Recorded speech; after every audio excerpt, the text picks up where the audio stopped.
오늘 우리에게 주시는 하나님의 말씀을 함께 보도록 하겠습니다. 오늘 주신 하나님의 말씀은 신약성경 베드로전서 4장 1절에서 6절까지 말씀입니다.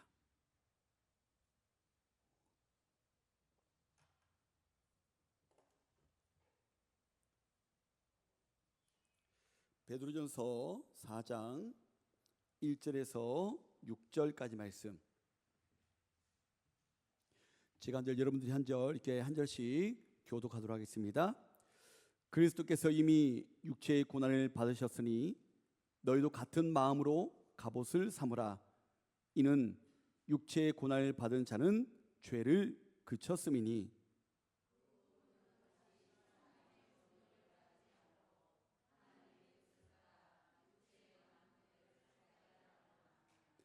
너희가 음란과 정욕과 술 취함과 방탕과 향락과 무법한 우상 숭배를 하여 이방인의 뜻을 따라 행한 것은 지나간 때로 족하도다.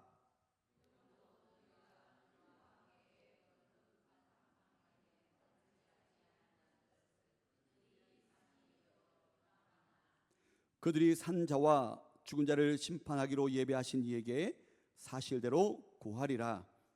이를 위하여 죽은 자들에게도 복음이 전파되었으니 이는 육체로는 사람으로 심판을 받으나 영으로는 하나님을 따라 살게 하려 함이라. 아멘. 할렐루야. 오늘도 주님의 은혜를 기억하며 주님의 전으로 나오신 여러분 한 분 한 분을 진심으로 주님의 이름으로 환영하고 또 축복합니다. 말씀을 나누기 전에 먼저 재밌는 이야기를 하나 들려드리도록 하겠습니다. 어떤 이야기라고요? 재밌는 이야기. 재밌는 이야기는 재밌게 해야 되죠. 하루는 어느 부대의 사단장이 예고도 없이 소대를 시찰하게 되었습니다. 다행히 부대는 깨끗했고요. 병사들의 눈빛은요, 여러분들의 눈빛처럼 살아 있었습니다. 사단장이 자기 수하에 있는 그 병사들의 모습을 보니까 너무 기분이 좋아진 거예요. 그래서 이 사단장이 한 이등병을 불러 세우고 그 이등병에게 다가가서 비장하게 묻습니다. 자네, 너 이병! 이렇게 대답을 하는 거예요. 전쟁이 터지면 자네의 임무가 무엇인가? 사단장은 내심, 네, 적의 진지를 탈환하는 것입니다. 혹은 고지를 사수하는 것입니다. 이런 멋진 대답을 기대하며 이 이등병에게 물었습니다. 그런데 이 이등병은요, 그 사단장의 질문에 뭐라고 대답인지 아십니까? 아주 우렁차게 이렇게 대답합니다. 네, 낙엽을 긁는 일입니다. 낙엽을 긁는 일이 전쟁 때 자기가 할 임무라는 거예요. 사단장이 기가 막히지 않습니까? 그래서 다시 물었습니다. 아니, 지금 평소에 하는 작업 말고 전쟁이 터지면 그때 자네의 임무가 뭐야? 뭘 하는 게 자네의 임무야? 그러자 이 이등병이요, 더 큰 목소리로 확신에 차서 대답했습니다. 네, 낙엽을 더 빨리 긁겠습니다. 매번 자기가 하는 일이 낙엽을 긁는 일이니까 전쟁이 터져도 낙엽을 더 빨리 긁겠다는 거예요. 여러분, 이 병사의 대답이요, 어떻게 보면 너무나 우스꽝스럽고 무서워 보이지만 이것이 오늘날 우리의 모습이 될 수 있다는 사실도 기억해야 될 줄로 믿습니다.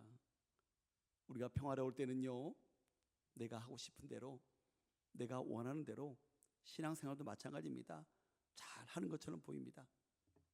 찬양도 열심히 하고, 기도 생활도 열심히 하고, 예배도 열심히 드리고, 그런데 막상 영적인 전쟁이 터지고 우리에게 고난이 닥쳐오면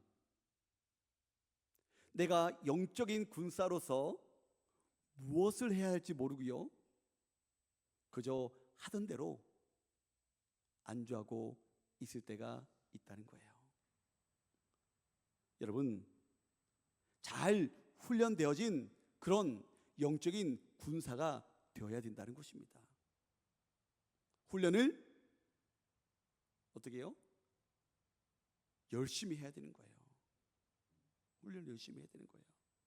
실제로 전쟁에서 해야 될 그런 상황과 환경을 만들어 놓고 열심히 전쟁을 위해서 연습할 때 실제 전쟁이 일어나면요, 그 전쟁에서 반드시 승리할 수 있다는 거예요. 그렇게 오늘 말씀의 제목은요, 바로 하나님의 뜻을 따라입니다. 한번 따라해 보실까요? 하나님의 뜻을 따라. 하나님의 뜻을 따라. 하나님께서 하나님의 자녀된 저와 여러분들을 향한 뜻이 무엇인지, 진정으로 어떻게 살아가기를 원하시는지 오늘 말씀을 통해 깨달을 수 있는 우리 모두가 될 수 있기를 주님 여러분 축복합니다. 여러분, 계속해서 여러분들에게 말씀드리지만 이 베드로전서의 배경은요, 네로 황제의 그리스도인들을 향한 핍박이 시작되던 그런 시기에 쓰여진 편지입니다. 예수를 믿는다는 이유 하나만으로 자신의 모든 재산이 다 빼앗기게 되어지고 사회에서 매장되게 되어지고 심지어는요, 목숨을 잃을 위기에 처한 그런 성도들의 삶 가운데 베드로 사도가 그들에게 편지를 쓴 거예요.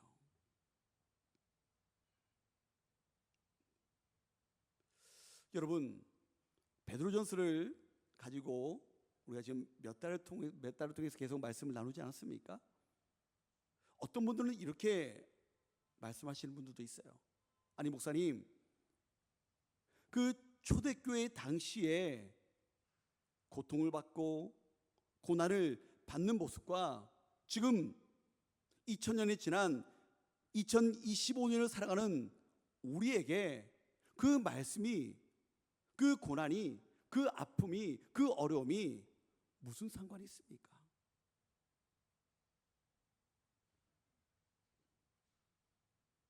너무나도 시대가 다르고 너무나도 환경이 다르지 않습니까? 네, 맞습니다.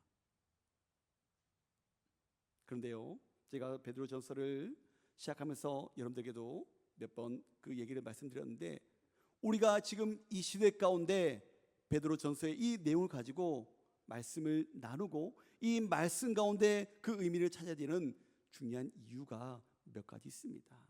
그 몇 가지를 여러분들에게 말씀드리겠습니다.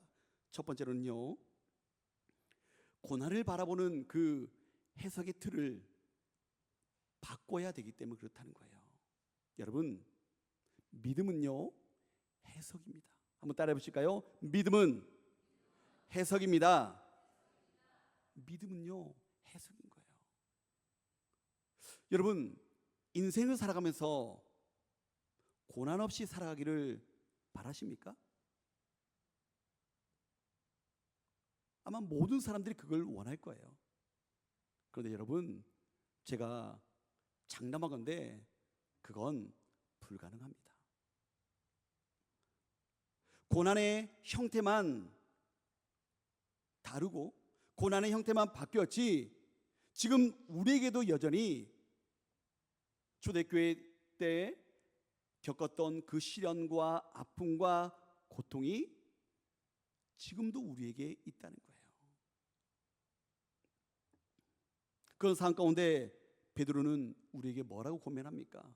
그 고난을 이상한 일 당하는 것처럼 생각하지 말라는 것입니다. 아직 아닙니다, 방구실.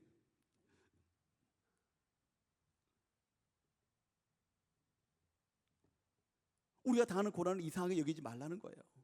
왜 그렇습니까?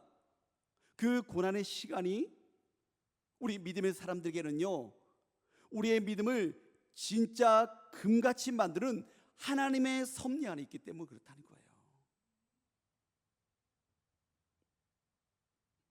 그렇게 우리의 믿음의 사람들에게 있어서 중요한 것은요, 지금 우리가 어떠한 상황 가운데 고난을 받고 힘들어하고 어려움을 겪고 있느냐, 그 상황이 아니라 바로 우리가 그 고난의 상황을 어떻게 해석하냐에 따라 달라진다는 거예요.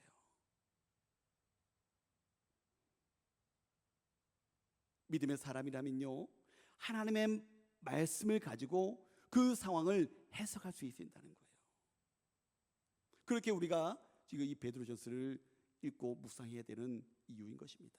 두 번째는요, 제가 이 베드로전서를 설교하면서 가장 첫 번째로 설교를 했던 것 같아요. 우리는요, 이 땅에서 살아가는 이 땅의 주인이 아니라 우리들의 정체성이 뭐예요? 우리들의 정체성은 뭐라 그랬습니까? 나그네라는 거예요. 나그네. 여러분, 우리가 이 세상을 살아가면서 세상 일에 왜 그렇게 일희일비합니까? 왜 그렇게 상처받고 힘들어합니까? 왜냐하면요, 우리도 세상 사람들처럼 이 땅에서의 삶이 끝이라고 생각하기 때문에 그렇다는 거예요. 이 땅이 우리가 영원히 살 우리의 집으로 착각하기 때문에 우리의 무거운 짐을 다 내려놓지 못하는 거예요. 하지만 베드로 사도는요, 우리에게 분명하게 말씀하고 있습니다. 하나님을 믿고 따르는 믿음의 사람들은요, 믿음의 사람들의 정체성은요, 바로 나그네라는 거예요. 외지인이라는 거예요. 영어로 foreigners. 시민권이 하늘에 있는 사람은요, 삶의 태도가 달라진다는 것입니다. 세상의 성공에 교만하지 않고요, 실패에도 주저하지 않는다는 거예요. 그런 담대함이 우리 가운데 필요하지 않겠습니까? 세 번째로는요, 우리에게는요, 막연한 희망이 있는 것이 아니라 우리에게는 산 소망이 있다는 거예요. 어떤 소망요? 산 소망이 있다는 거예요. 세상 사람들이 흔히 하는 위로가 무엇입니까? 힘들어하고 있는 자들에게, 어려움을 겪고 있는 자들에게 힘내, 다 잘 될 거야, 걱정하지 마. 그런데 여러분, 정말 다 잘 됩니까? 물론 그 잠깐은요, 그 말에 힘을 얻을 수 있습니다. 위로가 될 수 있습니다. 그런데 그런 막연한 위로는요, 힘이 없다는 거예요. 우리가 붙들어야 될 것은요, 썩어질 그 세상의 줄이 아닙니다. 바로 예수 그리스도의 그 부활로 확증되어진 절대로 사라지지 않는 확실한 산 소망이라는 것입니다. 이 확실한 소망이 있어야 불확실한 오늘과 내일을 어떻게 해요? 견딜 수 있는 거예요. 저와 여러분들 살아있는 소망을 붙들고 있습니까? 다시 한번 묻겠습니다. 사랑하는 우리 재성의 모든 가족들, 살아있는 소망을 붙들고 있습니까? 그 소망을 붙드시기 바랍니다. 마지막으로요, 말이 아닌 삶으로 증명해야 되기 때문에 그렇습니다. 여러분, 베드로 사도가 힘들고 어려운 고통 가운데 있는 그 믿음의 사람들을 향하여 계속해서 뭐라고 합니까? 그렇게 살지 말아라고 계속해서 고면하지 않습니까?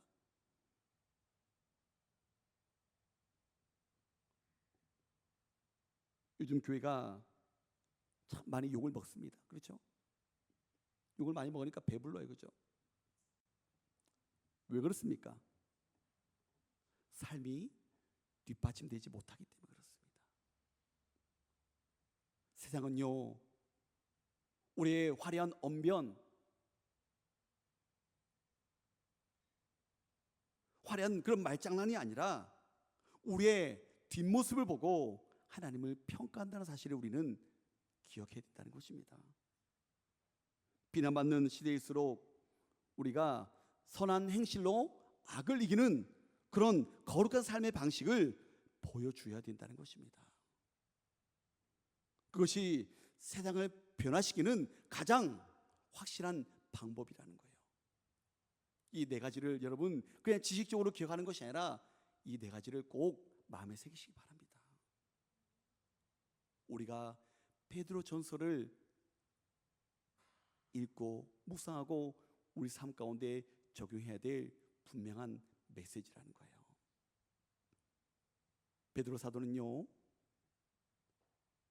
힘들어 지치고 있는 그 초대교회 성도들에게 힘들지 도망쳐 이렇게 말하지 않았다는 거예요. 오히려 아주 강력하게 도전의 메시지를 주고 있습니다. 두려워하지 말라, 숨지 말라, 오히려 당당하게 무장하라 라고 권면을 하고 있습니다. 여러분, 하나님께서 우리에게 주신 뜻이 무엇입니까? 오늘 세 가지를 나누려고 하는데, 첫 번째는요, 고난을 당연한 것을 여기고 예수님의 마음으로 무장해야 된다는 거예요. 베드로 사도는 1절을 통해서 강력하게 권면합니다. 1절 말씀을 우리 세번역 성경으로 제가 한번 읽어드리도록 하겠습니다. 그리스도께서는 육신으로 고난을 받으셨습니다. 여러분도 같은 마음으로 무장하십시오. 육신으로 고난을 받은 사람은 이미 죄와 인연을 끄는 것입니다. 할렐루야. 여러분, 이게 무슨 말씀입니까? 먼저 하나님의 아들이신 예수님께서도 어떻게 하셨다고요? 육신의 고난을 받으셨다는 거예요. 하나님이심에도 불구하고 우리 인간들의 죄를 위해서 육신의 고난을 받으셨다는 거예요. 그렇기 때문에 예수님을 나의 주인으로 고백하는 저와 여러분들에게 고난이 오는 것은 이상한 일이 아니라 당연한 것이라는 것입니다. 당연하다는 것입니다. 여러분, 왜 믿음의 사람들에게 고난이 찾아옵니까? 이 세상에는요, 본질적으로 단 두 부류의 사람이 존재합니다. 하나는 하나님의 뜻을 따라 순종하는 인생이냐, 또 다른 하나는요, 하나님의 뜻을 거부하고 자기 욕심대로 사는 인생이냐, 이 둘로 구분할 수 있어요. 이 둘은요, 절대로 섞일 수가 없습니다. 물과 기름 같아요. 서로 다른 이 두 부류가 부딪히는데 어떻게 충돌이 없겠습니까? 여러분, 좀 더 쉽게 설명을 드리면 우리의 몸을 한번 생각해 보세요. 우리 몸이 건강할 때는 아무렇지 않습니다. 내가 하고 싶은 대로 통증이 없고, 그렇죠? 아무런 어려움이 없으니까 내가 원하는 모든 것을 할 수 있습니다. 그런데 외부에서 나쁜 바이러스가 침투되면 어떻게 됩니까? 몸의 안에 있는 면역 체계가 그 바이러스를 가만두지 않습니다. 그 바이러스와 싸우기 시작합니다. 전쟁을 합니다. 그 전쟁의 과정에서 어떤 일이 우리 몸에서 일어납니까? 열이 펄펄 나고 온몸이 쑤시게 되어지고 아프고 통증이 생깁니다. 여러분, 그 아픔, 고통, 통증, 이것은 무엇을 의미합니까? 지금 당장은 그 고통 때문에 힘들어도 그런 고통이 느껴지는 것은요, 내 몸이 건강하다는 증거인 거예요. 나쁜 것과 싸우고 있다는 증거라는 것입니다. 여러분, 영적으로도 마찬가지입니다. 우리가 세상의 가치와 타협하지 않고 거룩하게 살려고 몸부림칠 때 세상이라는 바이러스와 어떻게 해요? 충돌하게 되어진다는 거예요. 그때 영적인 열병을 앓게 되어지는 것입니다. 아픔이 옵니다. 고통이 옵니다. 주님을 알지 못하는 사람들로부터 거절을 당할 때도 있고요, 왕따를 당할 때도 있고요, 그들로부터 비난을 받을 때도 있습니다. 여러분, 그런데 기억하시기 바랍니다. 그 아픔은요, 그 슬픔은요, 우리가 영적으로 살아있다는 증거라는 것입니다. 그렇게 베드로 사도는 우리에게 이렇게 외치고 있습니다. 갑옷을 입으라, 무장하라 라고 외치고 있는 거예요. 여러분, 갑옷은 언제 있습니까? 갑옷을 소풍 갈 때? 잠잘 때? 아니죠. 전쟁터에 갈 때. 이 말은요, 그리스도인으로 사는 것은요, 영적인 전쟁 가운데 있다라는 말과 동일하다는 거예요. 우리의 신앙생활은 소풍이 아닙니다. 치열한 영적인 전쟁터인 줄 믿으시기 바랍니다. 당시 로마 시대의 갑옷은요, 무겁지만 생명을 지키는 필수 장비였습니다. 그렇게 장수들은 늘 전쟁에 나가기 전에 갑옷을 입어야 됐던 거예요. 그렇다면 우리가 입어야 될 갑옷은 무엇일까요? 실제로 무거운 철제로 된 갑옷을 입어야 될까요? 방탄조끼를 입어야 될까요? 우리가 입어야 될 갑옷이 무엇입니까? 성경은요, 바로 예수님과 같은 마음, 예수님의 마음이라고 말하고 있어요. 한번 따라 보실까요? 예수님의 마음. 예수님의 마음. 여러분, 예수님은 어떤 마음을 가지셨어요? 사랑. 여러분들 지금 말은 못하지만 머릿속으로 생각하는 그런 것들을, 근데 좀 더 구체적으로 말씀드리면요, 하나님의 뜻을 이루길 원한다면, 하나님의 뜻을 이루기 위해서라면 십자가의 고난도 피하지 않겠다라는 그런 결단, 억울해도 참겠다라고 하는 그런 인내, 죽기까지 순종하겠다는 그런 각오가 바로 예수님의 마음이라는 거예요. 그런 예수님의 마음을 우리가 어떻게 해요? 닮아야 된다는 거예요. 입어야 된다는 거예요. 여러분, 불이 난 건물로 뛰어들어가는 그 소방관을 한번 생각해 보시기 바랍니다. 장비가요 많잖아요. 소방관이 맨몸으로 뛰어들어갑니까? 아니죠, 그죠? 두꺼운 방화복을 입습니다. 뭐 제가 한 번도 입어보지는 않았지만, 여러분, 방화복을 입었다고 해서 불이 안 뜨거울까요? 제가 알기로는요, 아니래요. 보호는 해줄 수 있지만 그 열기를 받는다는 거예요. 하지만 그 옷을 입었기에 불길을 뚫고 생명을 구할 수 있는 거예요. 여러분, 우리가 세상에 나갈 때 입어야 될 그 방화복이 바로 고난을 각오하는 마음이라는 것입니다. 고난을 각오하는 마음. 내가 예수 믿고 정직하게 살면 직장에서 또 사업장에서 내가 손해를 볼 수 있겠다. 사람들이 나를 융통성 없다고 비난할 수도 있겠다.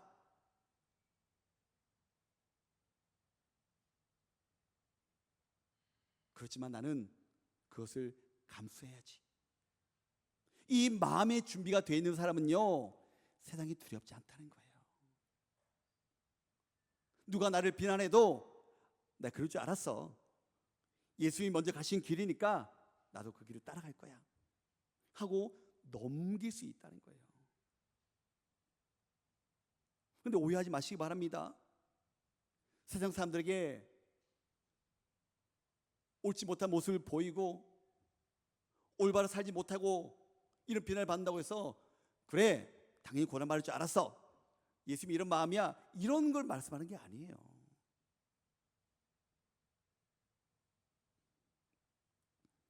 (1절) 하반절에 이렇게 말씀하고 있습니다. 육체의 고난을 받은 자는 죄를 그쳤음이니. 여러분, 이 말은요, 우리가 고난을 당하면 자동으로 죄를 짓지 않게 된다라는 그런 말이 아니에요. 그런 의미가 아니에요. 이 말의 뜻은요, 하나님을 위해, 말씀을 위해, 복음을 위해 고난을 감수하기로 마음먹은 사람은요, 더 이상 죄의 유혹에 마음을 빼앗기지 않는다는 거예요. 사랑하는 성도 여러분, 세상의 즐거움은요, 달콤하게 우리를 유혹합니다. 반면에 십자가의 길은요, 때로는 힘들고 어려울 수도 있습니다. 그런데 십자가를 지기로 결심한 사람은요, 세상의 달콤한 그 유혹들이요, 더 이상 매력적으로 느끼지 않는다는 거예요. 왜냐하면 그 마음이 이미 누구를 향해 있기 때문에? 예수님을 향해 있기 때문에. 예수님을 향해 내 마음이 결단되어졌기 때문에 세상의 그 어떤 유혹이 더 이상 달콤하게 여겨지지 않는다는 거예요. 고난의 시간을 지나온 사람은요, 하나님이 주시는 더 큰 기쁨과 영광을 바라보게 되어진다는 것입니다. 사랑하는 성도 여러분, 오늘 초신자도 계실지도 모르겠지만 편안한 신앙생활만을 꿈꾸지 마시기 바랍니다. 때로는요, 고난도 받아들일 준비를 하셔야 된다는 거예요. 왜냐하면 그 길이 결국에는 우리를 참된 승리와 깊은 은혜로 이끌어가기 때문에 그렇다는 거예요. 육체의 고난을 받은 자는 죄를 그쳤음이니, 이 말씀을 붙들고 어떤 고난 앞에서도 비굴해지지 않는 저와 여러분 될 수 있기를 주님의 이름으로 축복합니다. 두 번째로, 사도 베드로는요, 지나간 때로 족하다라고 선포하면서 우리의 죄를 토해내라는 거예요. 여러분, 마음의 갑옷을 입었다면 이제는요, 구체적인 삶의 변화가 있어야 된다는 거예요. 이제 나는 예수의 마음으로 갑옷을 입고 예수님께서 걸어가신 그 길을 걸어야지. 이제 그런 마음의 갑옷을 입었어요. 그러면 이제는 어떻게 해요? 삶으로 나타내야 되는 거예요. 삶으로. 삶이 달라져야 된다는 거예요. 자, 베드로 사도는요, 3절에서 우리가 끊어야 될 과거의 죄목들을 아주 구체적이고 적나라하게 지적하고 있습니다. 우리 3절 말씀 다 같이 한번 읽어보겠습니다. 시작. 너희가 음란과 정욕과 술취함과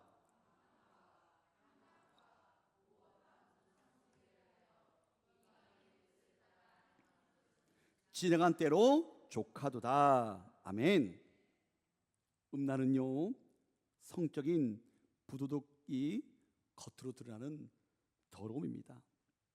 정욕은요, 절제하지 못하는 마음속의 욕심입니다. 술취함과 방탕과 향락은요, 하나님이 아닌 쾌락에 빠져 통제가 불가능한 그런 상태를 의미합니다. 무법한 우상 숭배는요, 하나님의 법을 어기고 하나님보다 더 사랑하는 것, 그것이 바로 무법한 우상 숭배라는 거예요. 여러분, 로마 시대에 관련된 영상이나 영화를 보면 그 시대의 모습은 어떻습니까? 엄청 화려하지 않습니까? 그렇죠? 실제로 주후 1세기 말에 로마에는요, 호화로운 빌라들이 질비했다고 합니다. 금으로 도금한 천장, 또 화려한 모자이크, 분수, 조각상, 이런 것들이요, 어딜 가나 화려하게 치장되어 있었다 그래요. 황금 궁전에서 감각적인 그런 쾌락을 즐기던 네로 황제뿐만 아니라 이탈리아 전역에 살고 있던 그 로마인들은요, 쾌락을 즐기며 살았다는 거예요. 그것들만을 추구했다는 거예요. 대형 건축물에서는 낮과 밤을 가리지 않고 노래와 춤을 즐겼고, 원형 경기장에서는요, 검투사들의 잔혹한 시합을 펼쳤습니다. 동물들과 사람들이 싸우게 해서 서로 누가 죽느냐 지켜봤다는 거예요. 우리가 글래디에이터라는 그런 영화를 보면 그 당시의 상황을 잘 보여주지 않습니까? 그 누가 보더라도 화려해 보이고 즐거워 보이고 누구나 다 그렇게 사는 것 같습니다. 그런 상황 가운데 베드로는요 이렇게 말합니다. 지나간 때로 족하도다. 지나간 때로 족하도다. 이 말의 뜻은 이렇습니다. 성도 여러분, 여러분들이 하나님 없이 방황하고 세상 쾌락에 취해 비틀거리며 보낸 그 세월들, 그 수많은 죄악들 이제 그만하면 됐습니다. 그거면 충분합니다. 그러니 제발 이제 남은 시간만큼은 그 더러운 죄의 냄새가 나는 곳에서 빠져나오십시오. 더 이상 그곳에 빠져서 그곳에 취해서 인생을 낭비하지 마십시오. 이 말이 바로 지나간 때로 족하도다, 이 말의 의미인 거예요. 우리가 옛 생활을 과감하게 청산하지 않으면 예전에 죄악된 친구들이나 습관이요 계속해서 우리를 방해한다는 거예요. 하나님의 뜻대로, 하나님의 말씀대로 경건한 삶의 모습대로 살지 못하도록 계속 우리를 어떻게 해요? 방해한다는 것입니다. 여러분, 우리 여성분들 건강을 위해서 몸에 독소를 빼낸다고 뭘 하죠? 뭐래요? 다이어트? 디톡스를 하잖아요. 디톡스입니다. 여러분, 우리가 몸에 좋은 것, 또 비싼 거 챙겨 먹는 것보다도 더 중요한 게 뭐예요? 몸에 나쁜 독을 끊는 거예요. 빼내는 거예요. 그럴 때 어떻게 해요? 우리 몸이 건강해진다는 거예요. 여러분, 우리의 영혼에도요 디톡스가 필요한 거예요. 우리가 끊어야 될 것이 무엇입니까? 단순히 술과 담배만을 이야기하는 것이 아닙니다. 내가 살기 위해서 남을 짓밟으려고 하는 그런 경쟁심, 하나님보다 돈을 더 사랑하는 그런 물질 만능주의, 습관적인 험담, 세상 사람들에게 선한 영향력이 아니라 세상 사람들에게 믿는 사람들이 왜 저래? 예수 믿는 사람들이 왜 저래? 이렇게 하는 그런 모든 나쁜 것들을요 우리가 다 끊어내야 된다는 거예요. 우리가 모두 끊어내야 될 독이라는 것입니다. 어떤 분들은 이렇게 고백합니다. 목사님, 끊고 싶은데 잘 안 되네요. 제가 의지가 약한가 봐요. 여러분, 아닙니다. 의지의 문제가 아니고요 인식의 문제라는 거예요. 우리의 힘으로는요 절대로 안 됩니다. 그래서 1절에서 말하고 있는 갑옷이 필요한 거예요. 나는 죽어도 주님 뜻대로 살겠다, 이 결단이 없으면요 우리는 다시 죄의 자리로 돌아가게 되어진다는 거예요. 왜냐하면 인간의 본성은요 늘 편한 길, 익숙한 길로 가기를 원한다는 거예요. 여러분, 아담 이후로 우리는 본질상 죄의 노예 아닙니까? 죄인 아닙니까? 그렇기 때문에 우리가 습관적으로 늘 뭘 더 많이 하려고 합니까? 죄를 짓는 거예요. 여러분, 죄는요 끊는 것이 아니라 뱉어내는 거예요. 예를 들어보면 여러분들 아이들이 먹는 맛있는 사탕이 하나 있어요. 그 사탕을 먹으면 너무 달잖아요. 그죠? 달콤합니다. 행복합니다. 그런데 누가 와가지고 놀라면서 이렇게 말합니다. 너 여기 있는 사탕 먹었어? 그거 그냥 일반 사탕 아니야. 청산가리가 묻은 독약 사탕이야. 그러면 어떻게 됩니까?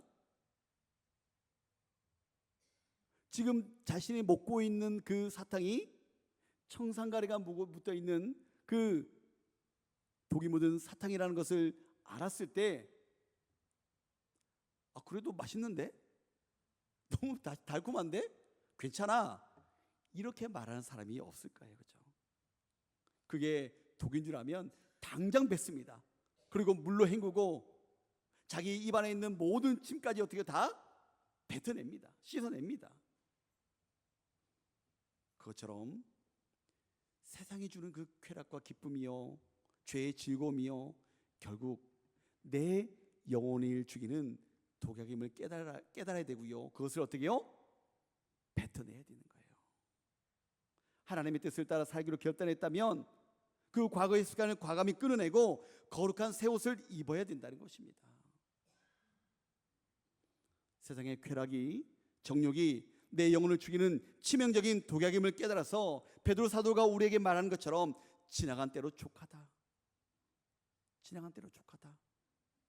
오늘 이 시간 그 과거의 모든 더러운 습관과 죄악들을 예수 이름으로 단호하게 끊어내는 그런 역사가 있게 되어지기를 주님으로 축복합니다. 마지막으로 세 번째로요, 세상의 비방을 훈장으로 여기고 하나님의 심판대를 바라보라는 것입니다. 우리가 세상과 다른 모습으로 하나님의 말씀과 뜻대로 정직하게 살아가면 세상 사람들이 우리를 보고 와, 잘하고 있어, 너 정말 멋진데? 야, 역시 다르구나, 그렇게 칭찬해 줄까요? 아니에요. 천만의 말씀이고요, 만만의 콩떡입니다. 여러분 4절 한번 말씀 볼까요? 4절 보면 이렇게 말씀하고 있어요.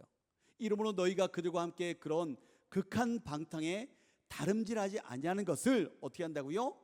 그들의 이상히 여겨 비방하나. 세상 사람들은요, 우리가 더 이상 그들과 함께 죄를 짓지 않을 때 너 참 거룩해졌어, 너 정말 잘하고 있네, 그런 것이 아니라 너만 깨끗해? 너만 유별나니? 너 혼자 천국 가려고? 그렇게 말하면서 어떻게 해요? 비방한다는 거예요. 어리석다라고 조롱을 합니다. 이게 꼭 개와 양동이의 법칙과 같습니다. 여러분, 개와 양동이의 법칙 혹시 들어보셨나요? 여러분, 양동이 안에다가 꽃게, 그 개를 여러 마리 넣어두면요, 뚜껑을 닫을 필요가 없답니다. 왜요? 한 마리가 밖으로 기어 나가려고 그러면 어떻게 해요? 밑에 있는 다른 개들이 자기들끼리 계속 끌어내리는 거예요. 잡아당기는 거예요. 실제로 그 개들이 그런 마음으로 하는 건지 모르겠지만, 나도 못 나가는데 너 나가려고? 이리 와, 잡아당기는 그런 심보를 하고 있다는 거예요. 여러분, 세상에 믿지 않는 사람들이 다 그렇다는 거예요. 딱 그렇다는 거예요. 우리가 죄악의 양동이에서 탈출하여 빛 대신 그 예수님 바라보고 그 말씀대로 살아보려고 나가려고 하면 세상의 친구들이, 세상의 문화가 우리를 잡아 끌어내리려고 합니다. 야, 너 어디 가려고? 너 지금까지 다 했잖아. 너 지금까지 다 해놓고 지금 나간다고? 에이, 거짓말하지 마. 잡아당긴다는 거예요. 여러분, 그들의 비방을 두려워하지 마시기 바랍니다. 걱정하지 마시기 바랍니다. 오히려 기뻐하시기 바랍니다. 왜냐하면 그들이 나를 향하여 비방하고 나를 잡아당길 때는요, 내가 지금 그들과 다른 방식으로 살아가고 있구나, 내가 세상과 다른 확실한 증거이기 때문에 그렇습니다. 예수님께서는 마태복음 5장 11절에 이렇게 약속하셨습니다. 나로 말미암아 너희를 욕하고 박해하고 거짓으로 너희를 거슬러 모든 악한 말을 할 때에는 너희에게 복이 있나니 기뻐하고 즐거워하라, 하늘에서 너희 상이 큼이라. 할렐루야. 세상이 우리를 비방하는 것은요, 우리가 바른 길을 가고 있다는 증거입니다. 그리고 여러분 5절의 말씀을 꼭 기억하시기 바랍니다. 결국 심판의 날이 온다는 거예요. 우리 믿음의 사람들에게 있어서 꼭 기억해야 될 것은 끝날 때까지 끝난 것이 아니라는 거예요. 산자와 죽은 자를 심판하시는 하나님 앞에서 자신들의 죄를 사실대로 고하게 된다는 거예요. 사실대로 고한다는 말은요, 직구한다는 거예요. 하나님 앞에서 핑계대지 못합니다. 하나님 앞에서 저 몰랐는데요? 기억이 안 나는데요? 제가 그랬어요? 제가요? 정말로요? 통하지 않습니다. 그들은요, 하나님 앞에서 두려워 떨며 자백하게 될 것입니다. 그런데 그 비방을 견디어 믿음을 지킨 저와 여러분들은요, 그 하나님의 심판의 자리에서 잘했구나, 정말 수고했구나, 내 충성된 종아, 이제 영원히 나랑 같이 기쁨과 즐거움으로 함께 살아가지구나, 이런 주님의 칭찬을 듣게 될 줄로 믿으시기 바랍니다. 사랑하는 성도 여러분, 이제 말씀 뵙겠습니다. 하나님의 뜻을 따라 사는 삶은요, 결코 녹록지 않습니다. 만만하지 않습니다. 우리가 걸어가는 그 길은요, 꽃길이 아닙니다. 평탄한 길이 아닙니다. 우리가 걸어가는 길은요, 좁은 길이고요, 때로는 오르막길이 될 수도 있고요, 비바람이 몰아치는 그런 길일 때도 있습니다. 때로는 바이러스와 싸우듯이 영적인 열병을 알아야 하는 그런 고난의 길일 수도 있습니다. 세상의 조롱도 견뎌내야 합니다. 그러나 여러분, 그 길은 생명의 길입니다. 예수님이 먼저 걸어가신 승리의 길임을 여러분 믿으시기 바랍니다. 오늘 이 시간 함께 결단합시다. 베드로 사도는요, 하나님의 뜻을 따라 살아가는 분명한 승리의 비결을 우리에게 가르쳐주고 있습니다. 예수님과 같은 마음으로 무장하시기 바랍니다. 지나간 때로 족하다라고 선포하시기 바랍니다. 세상의 비방에 기죽지 마시기 바랍니다. 심판주 되시는 하나님께서는요, 결국 저와 여러분들의 눈물을 닦아주시고 잘하였도다 충성된 종아 라고 칭찬해 주실 것입니다. 이번 한 주간 세상의 그 어떤 유혹과 핍박 속에서도 나는 하나님의 뜻을 따르는 사람이다 라고 당당하게 선포하며 이번 한 주간도 승리할 수 있는 우리 사랑하는 재성의 모든 성도님들 다 될 수 있기를 주님의 이름으로 축복합니다. 할렐루야, 아멘.